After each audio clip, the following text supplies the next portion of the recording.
Assalamualaikum warahmatullahi wabarakatuh. Nama diberi Nur Alia Munirah binti Azman, berumur 19 tahun, berasal dari Setu, Terengganu dan dilahirkan pada 27 Ogos tahun 2001. Saya telah mendapat pendidikan awal di Sekolah Rendah Kebangsaan Banggol dari tahun 2008 hingga tahun 2013.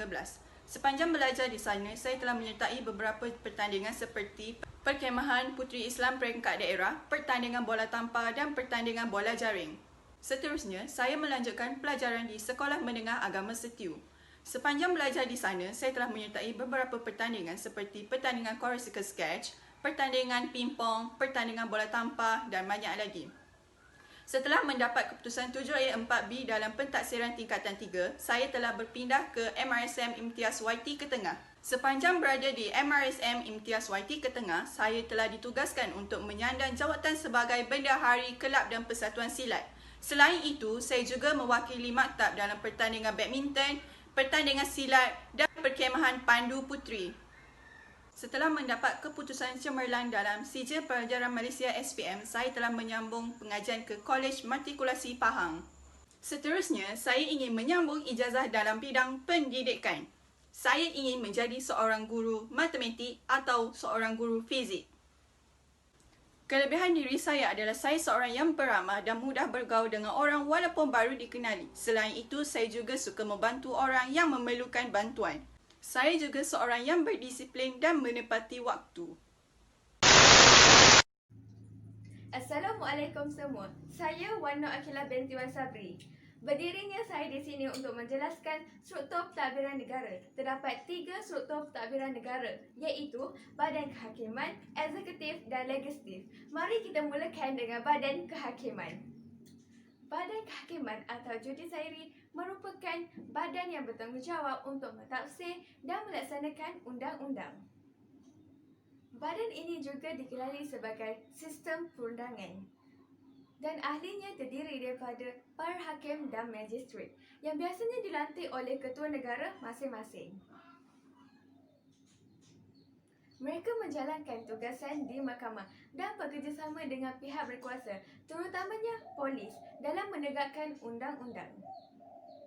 Hakim dilantik oleh ketua eksekutif, manakala undang-undang berpunca dari cabang legislatif akan digunakan oleh badan kehakiman untuk membuat keputusan. Manakala pihak eksekutif akan menguatkuasakan undang-undang. Terdapat 3 tanggungjawab penting dalam badan kehakiman. Pertama, mengadili tindakan sivil. Badan kehakiman boleh menjatuhkan hukuman tertentu bagi kes yang dihadapkan dan dibicarakan di mahkamah, sama ada kes jenayah ataupun sivil. Ianya terdiri pada 2 jenis mahkamah, iaitu mahkamah atasan dan mahkamah rendah. Mahkamah atasan terdiri daripada Mahkamah Persekutuan, Mahkamah Rayuan, Mahkamah Tinggi Malaya, Mahkamah Tinggi Sabah dan Sarawak serta Mahkamah Khas. Mahkamah rendah pula terdiri daripada Mahkamah Seksyen, Mahkamah Magistrat dan Mahkamah untuk Kanak-kanak. Seterusnya, tanggungjawab badan kehakiman ialah mengisytiharkan undang-undang yang tidak sah. Malaysia merupakan negara yang mengamalkan sistem perlembagaan beraja. Ia bermaksud pembahagian kuasa dalam negara berdasarkan perlembagaan negara dan yang di-Pertuan Agong sebagai ketua negara. Oleh itu, badan kehakiman bertanggungjawab untuk memastikan dan mengisytiharkan apa sahaja undang-undang yang melanggar perlembagaan negara sebagai tidak sah, justru boleh membatalkan undang-undang tersebut.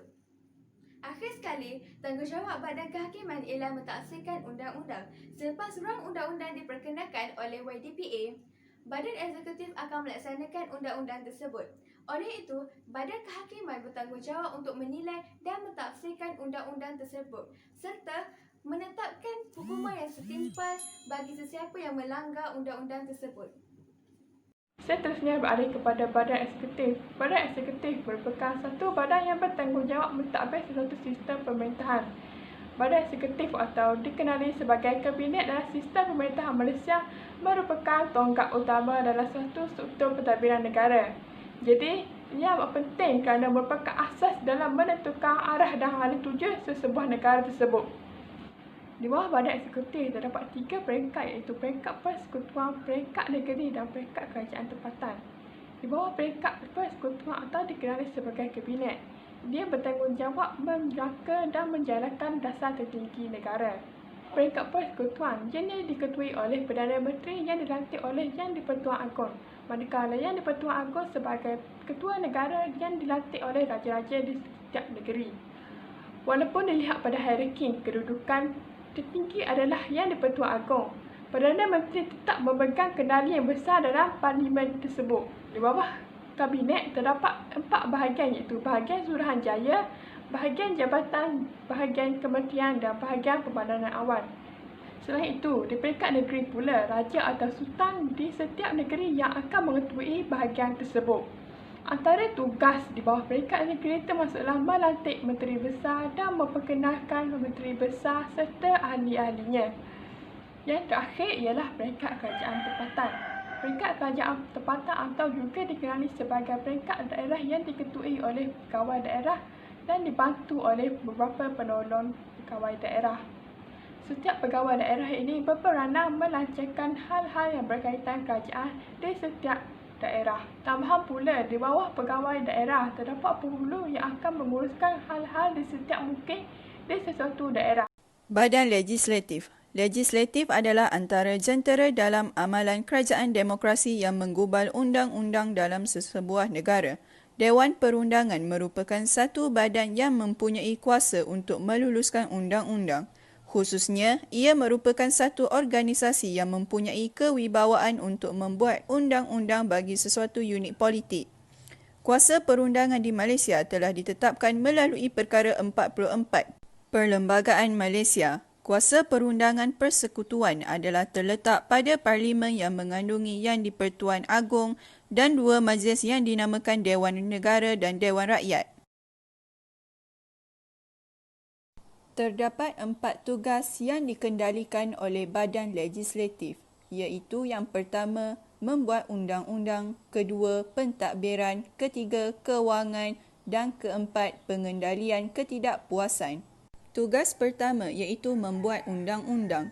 Ini adalah tugas utamanya. Tugas ini melibatkan proses yang rumit dan terdapat perbezaan dari segi proses di negara-negara yang dikemukakan. Di Jerman, rang undang-undang tidak boleh dikemukakan oleh mana-mana ahli legislatif secara perseorangan, tetapi mestilah bergabung dengan faction iaitu kumpulan yang terdiri dari 15 orang. Dalam sistem demokratik pula, rang undang-undang boleh dikemukakan oleh mana-mana ahli legislatif. Seterusnya, bentuk undang-undang di Malaysia. Terdapat 3 jenis bentuk undang-undang di Malaysia. Yang pertama iaitu Akta. Akta merupakan undang-undang yang digubal di Parlimen. Yang kedua iaitu Enactment, iaitu undang-undang digubal di DUN di Semenanjung. Yang ketiga iaitu Ordinance. Undang-undang yang digubal di DUN Sabah dan Sarawak, undang-undang yang diisytihar YDPA bila Parlimen tidak bersidang semasa darurat, undang-undang sebelum merdeka dan pembentukan Malaysia. Terdapat 4 jenis rang undang-undang di Malaysia. Yang pertama iaitu rang undang-undang ahli persendirian, iaitu dibentangkan oleh ahli dan rakyat bukan menteri, iaitu kerajaan. Yang kedua, rang undang-undang persendirian, iaitu menyentuh pertubuhan, badan atau orang tertentu sahaja. Yang ketiga iaitu rang undang-undang hybrid, dibentang oleh ahli Dewan Rakyat, kerajaan yang menyentuh kepentingan hak individu. Yang keempat iaitu rang undang-undang awam, dibentang oleh menteri yang mewakili kerajaan menyentuh tentang kepentingan awam. Seterusnya, tugas badan legislatif yang kedua iaitu pentadbiran. Ia bertindak sebagai pengawas dan pemeriksa untuk menolak pandangan awam terhadap tindakan-tindakan kerajaan dan mengkritik mereka sekiranya didapati bersalah. Tugasnya juga memecat ahli-ahlinya, meluluskan kelayakan untuk ahli-ahlinya, mengemukakan tuduhan terhadap pegawai-pegawai awam atau mengadili kes-kes tuduhan terhadap negara. Tugas ketiga iaitu kewangan. Badan ini menguasai dasar kewangan negara melalui percukaian, pinjaman dan peruntukan. Segala perbelanjaan dan peruntukan yang diminta oleh eksekutif adalah di bawah pertimbangan Badan Perundangan untuk meluluskan atau tidak. Tugas ini lebih berkesan dalam sistem kabinet seperti di Britain, di mana belanjawan diluluskan atau dibatalkan oleh badan perundangan. Tugas yang keempat iaitu yang terakhir adalah pengendalian ketidakpuasan. Legislatif merupakan alat yang penting bagi masyarakat untuk mengeluarkan pendapatnya. Ini adalah fungsi penting dalam demokrasi sebagai kerajaan yang dikawal oleh pendapat umum.